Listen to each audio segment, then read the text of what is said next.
Akil here. Welcome back to another episode of the Trading Coach Podcast, coming to you guys 3 days a week on each and every podcast and music streaming app, as well as the YouTube machine. Thank you as always for joining. A few episodes ago, I talked a little bit about the formula to success and how it really hasn't changed over the years. And in that episode, we talked a little bit about how the formula for wealth creation or to becoming wealthy hasn't really changed as well. It's pretty simple. Spend less than you earn and invest the rest. And we kind of followed that conversation up, not just today in our Monday private Q&A session, but with a group of students, well, a group of people, but there were some students involved in this as well, at a recent foundation meeting that I was a part of, right? So we had an annual meeting, and in the meeting, we were talking a little bit about endowments. And for you guys that are unfamiliar, endowments are like gifts that are made, financial gifts that are made to universities, to schools. And what happens is those financial gifts are put into an investment account and they produce money, and that money is used for something for the school.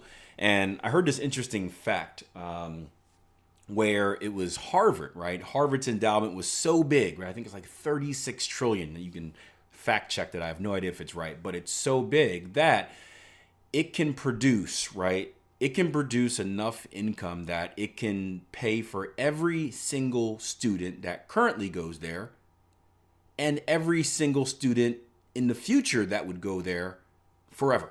That's how much it was. And I guess to take a step back real quick, an endowment works like this, and it's similar to investing in general, and this is why I want to bring it up because it's very common. But basically, a donation is made of a certain sum of money. That money is put into an investment account.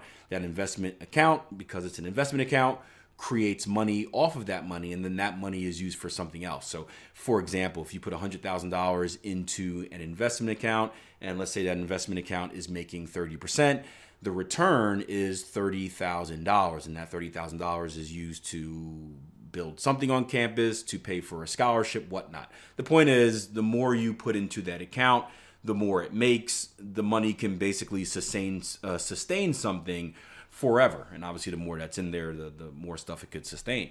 And there were a few students that were unaware of this. Like, they had no idea. It's cool. And why we have students as part of this foundation on the board is because not only do they represent a student population, but it gives them a chance to kind of see how things actually work behind the curtain. So they never knew this is how it worked. And in fact, like most of us, they were not very financially educated. They didn't really know how money works in the first place. And they got to the point where it's like, wait a minute, so if we save money, we can invest it. And if we invest it, it can make money. And eventually it can make money where I don't have to earn any more money because my invested money will make enough money to pay for this. And we're like, yeah, pretty much. Obviously, it takes a massive amount of money to do so, but that's the general concept. And it was kind of a light bulb moment that went off where it's like, man, I should probably stop spending my entire paycheck and maybe I should start saving. That way I can get started with this investment thing. And it really geared me to talk about, well, okay, it's easier said than done, right? It's easy to say, spend less than you earn, invest the rest. Spend less than you earn, invest the rest, right? Very easy to say, but to actually do, it's pretty complicated. Or not pretty complicated, it's simple, but it's more difficult to do than it is just to say, because actually doing it takes planning, it takes tracking your data, and it takes a massive amount of discipline, right? Everyone says they're going to get on a diet, right? Myself, right? Like, I'm going to stop eating sweets after 8 o'clock at night. And then, it's 8:30 and I sneak some Oreos in my mouth and boom, I broke it already. Typically, we're more likely to do something when there is some type of fear associated with it, some type of consequence. So I'm much more likely to continue my diet or if the doctor says, hey, Akil, if you eat another Oreo, you will die. Yeah, I probably won't eat another Oreo. Versus now where I'm in pretty good shape, there's no real downside to it. So maybe sometimes you have to associate some type of fear with it. And I know for me, getting into trading in the first place, it was the fear of living an unfulfilled life. It was the fear of not living my dream life, living check to check, working for someone for the rest of my life. That was the fear that actually sparked me to get into entrepreneurship. So fear is good. So think about where you want to be in the future, and then think about not being able to be there. And maybe that's enough fear to get you going. But I want to read you this list, and this is by Dave Ramsey. Many of you guys have heard him, probably listened to his podcast as well, where he talks about 20 practical ways to save money. And as always, this is my first time reading through it. I like to keep things fresh for the Trading Coach podcast, unrehearsed, so I can just give you my unfiltered opinion. But I'm not going to read the entire thing. I'll kind of read you the topics and give my thoughts on it. But I want to read the intro. He says, "We all have good intentions when it comes to saving money, right? We tell ourselves we'll start saving once we reach a certain milestone, like when we hit a specific age, get a raise, or when Jimmy finally moves out of the basement. But in reality, you'll only start saving money when you develop healthy money habits and your future needs become more important than your current wants." I feel like I just said that.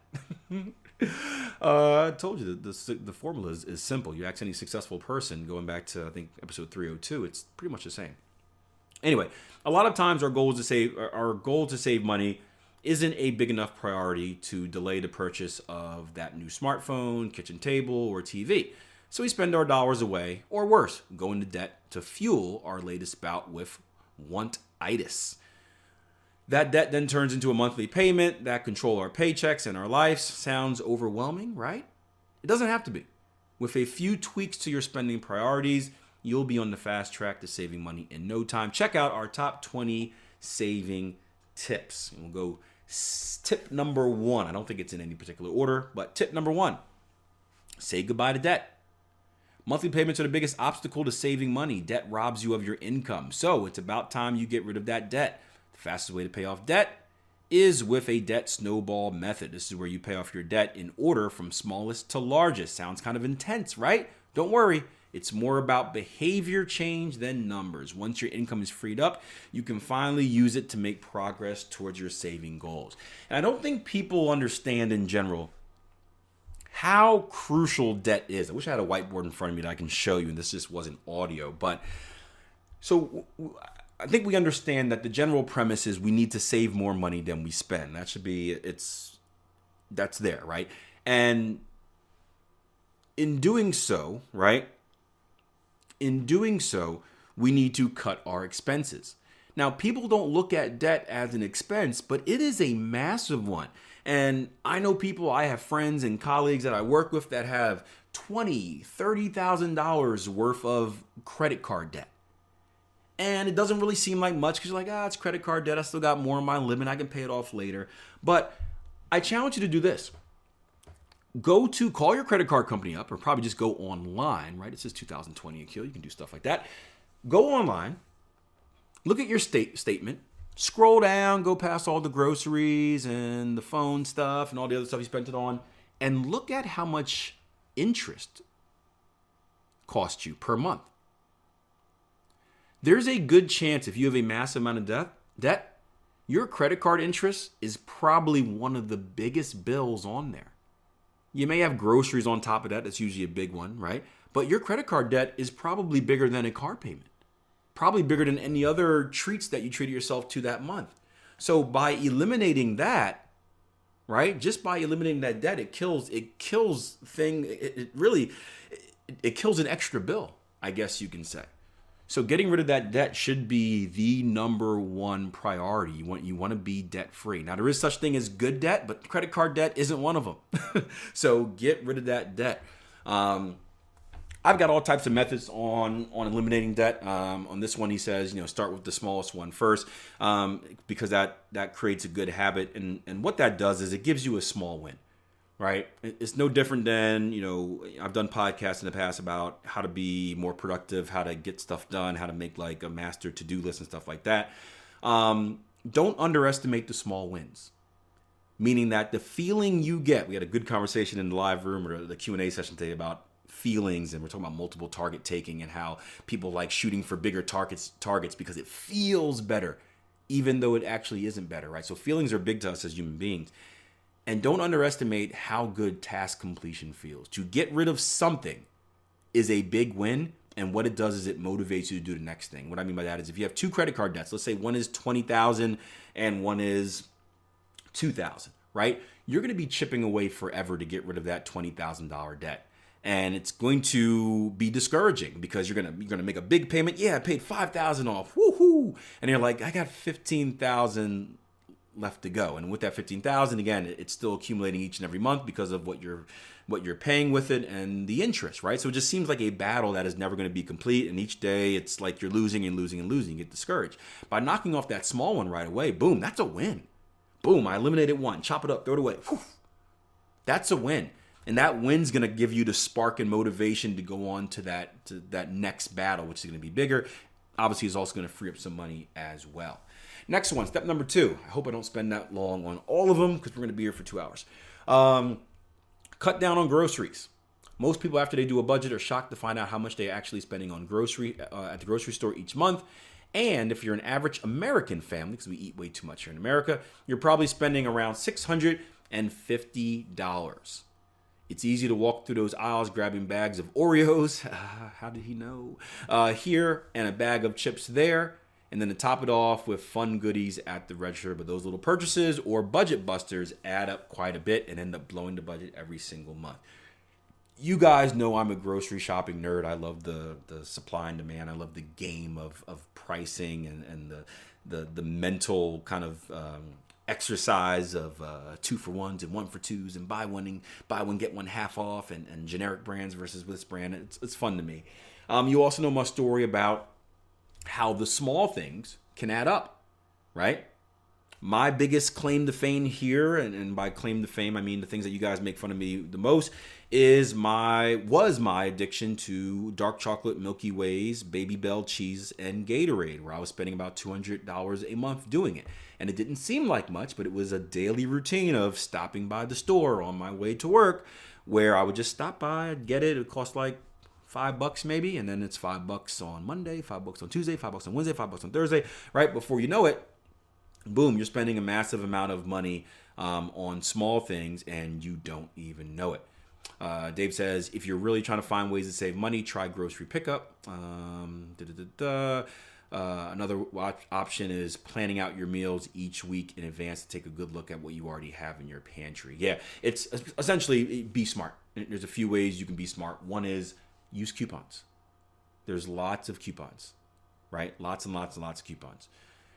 Have a plan, right? I know it takes time, but don't just go to the grocery store with no idea what you're going to buy, right? Do an observation. Survey what you have in the kitchen. Survey what you have in the fridge. See what you need, right? And then also see what you want, right? Split those up into different categories. What do we need? Eggs, milk. What do I want? Oreos, right? Split those up. Go couponing again.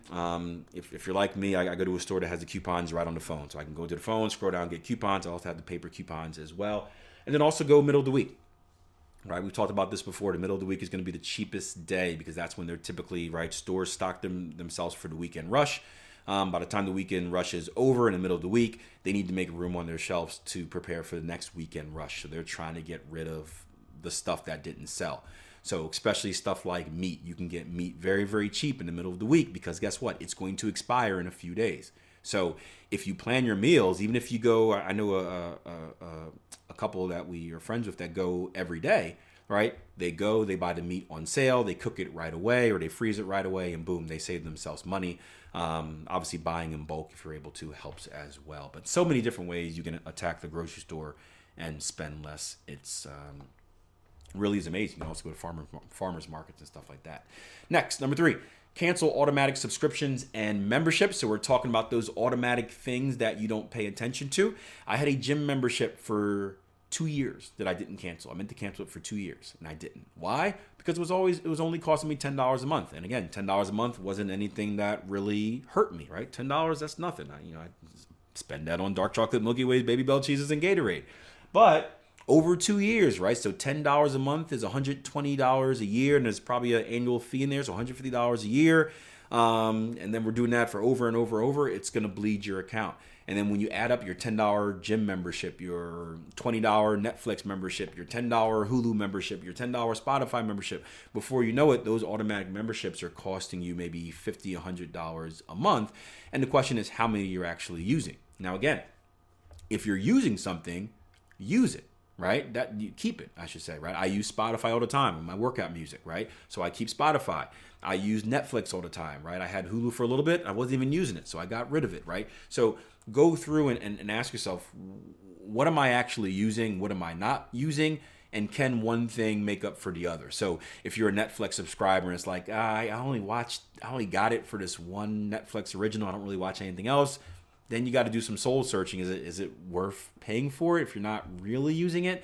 And you may have to get rid of it. But those are very, very sneaky because, again, we don't see them coming. They happen automatically, which means out of sight, out of mind. Actually, I think we're going to come back to that one later about automatic savings. Number 4, buy generic. Self-explanatory. You don't have to spend. I do believe in some things you should spend name brand on. Especially if you're making expensive purchases and something has a reputation of being kind of long lasting. But when it comes to some things, you can buy the off brand, the name brand, and it's just as good or very little difference and save some money. For example, paper towels for me, right? We spend cheap paper towels. We got 2 kids, stuff gets spilled everywhere. I don't need the super expensive paper towels. I can get the other type of paper towels. On the other hand, toilet paper. I haven't had the greatest experiences with the cheapest brand of toilet paper, so I tend to spend not up on that, but normal on that, just to give you an idea. Glad we didn't go deeper with that. Number 5, cut ties with cable. This is one of those sneaky expenses that are automatically drawn out. The wife and I did this a couple years ago. He says there's no secret to that cable prices are continuing to rise. The average monthly price for cable TV is about $106 a month, which adds up to over $1,200 a year, right? We went to YouTube TV, right? Everything that we need is there. And it basically cut the price in half. I think YouTube TV is like $50 a month, where the cable was something else. Boom. Easy cut, no sacrifice. Right? Number 6, save money automatically. There's a great book called The Automatic Millionaire. I don't know who I gave that book to, but it's missing from my library, and I'm a little upset about it. But Dave says, did you know that you can save money without thinking about it? Yep. You can just set up your bank account to automatically transfer funds from your checking account into your saving account every month. If that sounds scary to you, you can also set up a direct deposit to automatically transfer 10% of each paycheck to your saving account. Pretty nice, right? And the premise of this book, The Automatic Millionaire, was kind of the exact opposite of what we talked about earlier, right? We talked about those sneaky monthly expenses, your Netflix and your Hulus that come out automatically, and before you know it, it's like $18 million on your credit card, but it's out of sight, out of mind, so you don't see it. Same thing with savings. Many people struggle with savings, right? The actual act of like seeing that paycheck, you already see taxes taken out of it for you guys that do that stuff. And then you're just like, I got to take this out of there, and that paycheck gets smaller and smaller and smaller, and it's kind of defeating, right? If you do it automatically, you don't even notice. If you set it up where 10% of your and you obviously you can make it whatever percent you want, but let's say you set up where 10% of your check automatically goes into your savings, you don't even notice that your paycheck is that smaller because now it becomes the norm. It's no different than taxes, right? How many of you guys, when you pay, so I don't pay taxes check by check, right? I'm self-employed entrepreneur, so I pay taxes in a different way. They don't come out of my weekly, I don't get weekly, my monthly paycheck. They don't come out of that, right? So I pay them all in bulk. So I have kind of a firsthand experience of how much taxes are actually paid. It's like, and you can pay them quarterly as well. But for people that, when you first get a job and you see, you do, my first job, I kept calculating how many hours I worked and how much my paycheck is. I'm like, ooh, this is going to be good. And then you see that paycheck and it's smaller, it gets depressing. You're like, and you learn what taxes are. It's like, oh, Uncle Sam took this, he took that, blah, blah, blah, like that. However, eventually you get used to it and it becomes the norm. And the same thing will happen with your savings. At first, it'll be like, oh man, why is this less? Oh yeah, I forgot I saved it, blah, blah. But eventually it becomes the norm because now you have the expectation, especially for you guys that are on salary, you have that expectation of that set amount coming in each and every time. And you won't even notice it.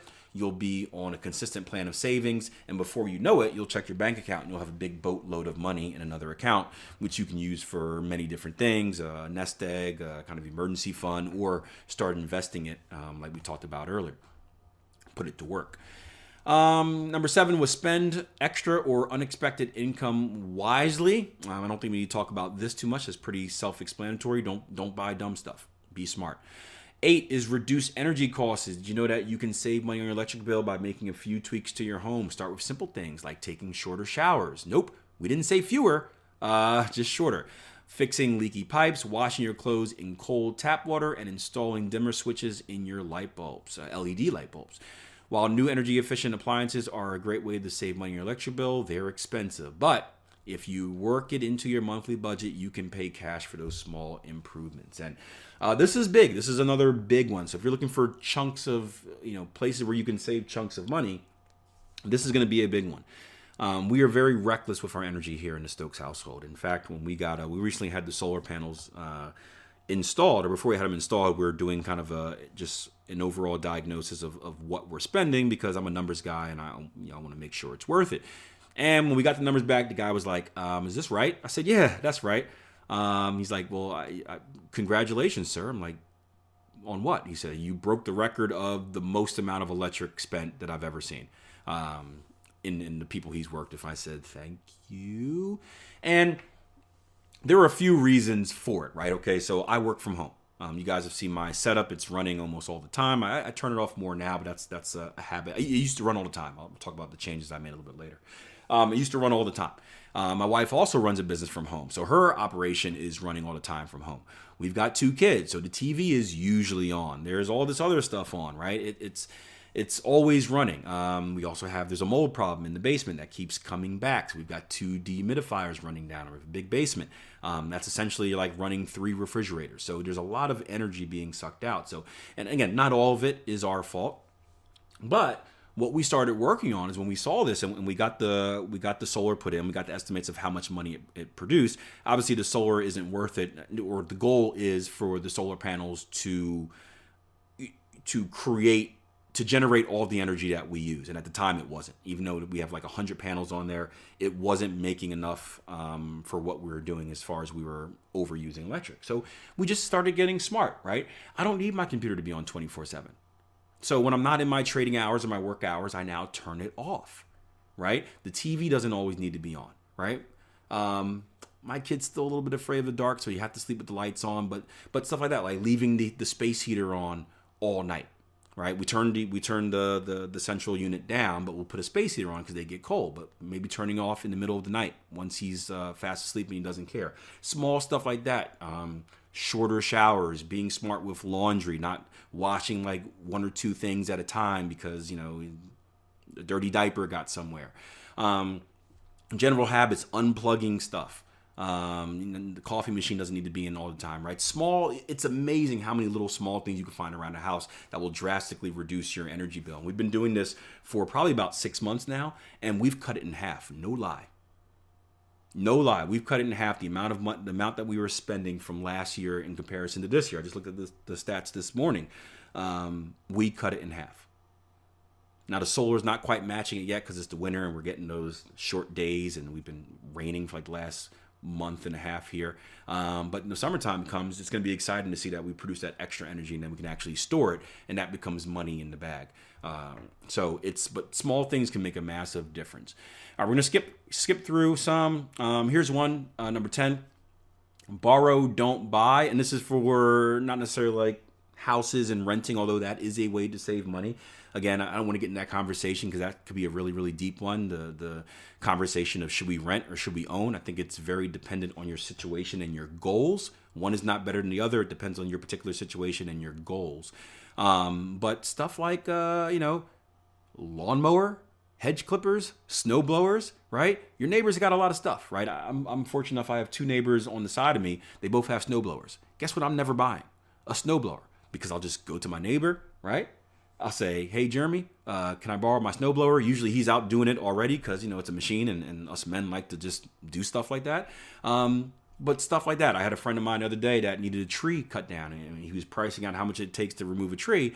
And then he asked a friend, and his friend was like, oh, yeah, I got a chainsaw. I do this. And 4 of us got together and started removing some trees. So always ask first. There's lots of stuff that you can borrow, especially if it's like a one-time or a very limited time thing. You're not cutting down trees every day of the week. So you don't need to buy something like that. So put things in perspective and think about that. Who do you know first? Next, pack a lunch. According to the Bureau of Labor Statistics, the average household spends approximately $3,365 on food outside of the home each year. That's $300 a month, essentially. Buying lunch a few times a week may seem harmless in the moment, especially when your favorite restaurant is in walking distance from your office. Ooh, that's one thing I hated about working in the city. But you can save quite a bit of money just by packing a lunch. And I was having this conversation with a couple the other day. They just moved into their first house. And I was giving them we were talking about, hey, how's your first house? Do you have your massive to-do list of everything that's gone wrong already? And like, ha ha ha, yeah, we do.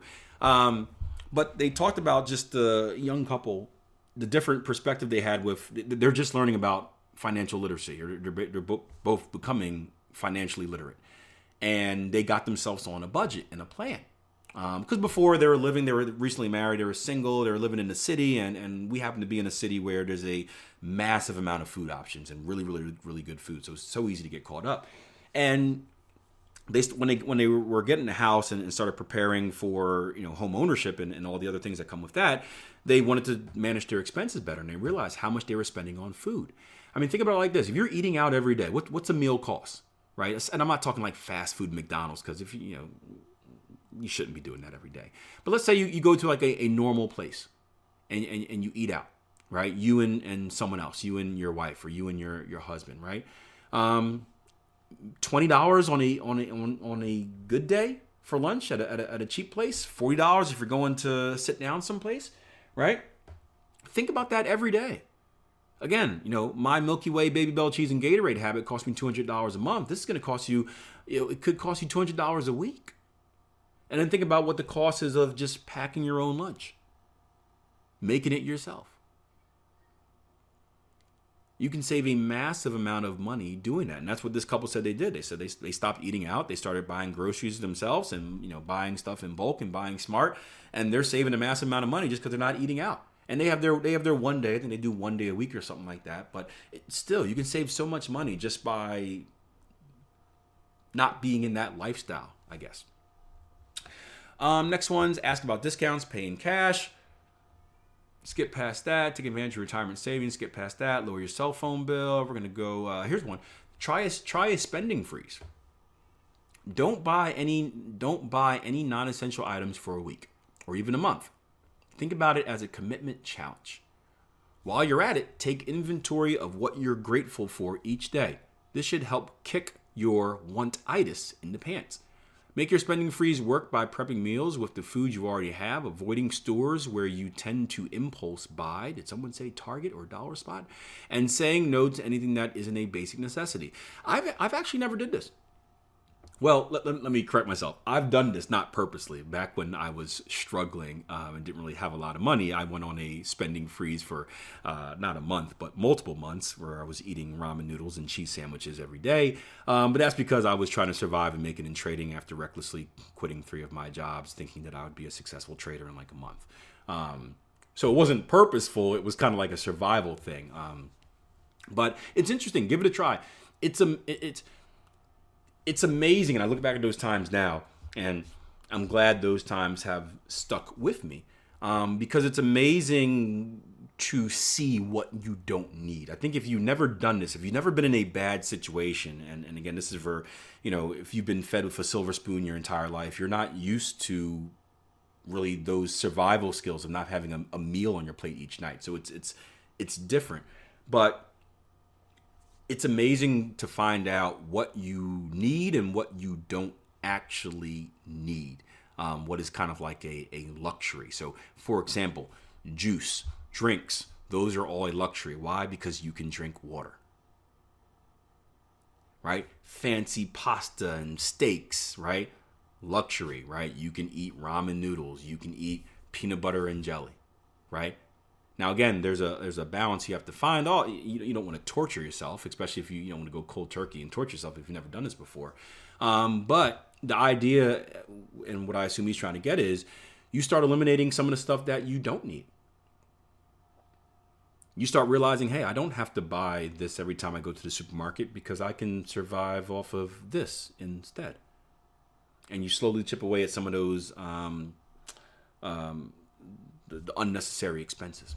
Next is DIY everything. DIY is do it yourself. Before you splash out money to pay something, do it yourself. That's pretty simple. YouTube is a beautiful thing. Just make sure don't do everything yourself. Trust me, firsthand experience. You can make things worse, and then it's going to cost you a lot more money. I tried to, I woke up a few days feeling manly and wanted to fix stuff and ended up breaking it worse than it was, and it ended up costing me more. So be smart about it, right? YouTube can show you everything, but it doesn't mean you should be doing everything. But a lot of stuff you can do it yourself, and you can save a massive amount of money doing it, or get a friend. 17, we're getting there. Skip the coffee shop. This one's painful, but instead of spending $5 on a daily latte, you can save money by making coffee at home. Latte factor, latte experiment, I've talked about that massively on this podcast. That's a good thing to do as well. And it's not just coffee, but it's tracking all of your expenses for the week, or week, month, however long you want to go, and see how much you're recklessly spending. Lastly, has try a staycation when your goal is to save money. Now, a vacation is the worst thing you can spend money on. Instead of whisking your family off to the Greek Isles, try being a tourist in your own city. Not only will it save you hundreds or potentially thousands of dollars, but you can also explore your neighborhood with fresh eyes and have some fun while doing it. That's a very good idea as well. And then lastly, he says, sell everything that doesn't bring you joy. And I heard this kind of fad. I think my wife told me about this fad of selling everything that doesn't give you joy. But yeah, get rid of stuff.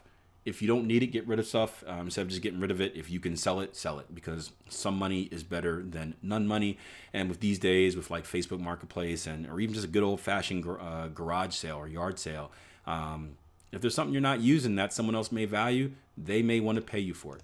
I do it all the time with the massive amount of cameras and computer screens that I go through, where it's like, I bought this camera 5 years ago. It's an awesome webcam. I just don't use it because I got a new one. Here, $20, go take it. And that'll be a bargain for someone. And now it's 20 more bucks that you have in your pocket when you're just going to dump it in the trash for free. So lastly, I'll read the final part of it. He says, how to start saving money. You can stop the cycle of living paycheck to paycheck with a simple secret. Make a zero-based budget before the month begins. A budget is all about being intentional. It helps you create a plan so you can see where your money is going and find out how much you can actually save each month. When you make a zero-based budget, you're giving every single dollar a name or assigning it to do a job. Before you save it or spend it, remember, it really doesn't matter how much money you make. It matters how much money you spend and save the money you make. Boom.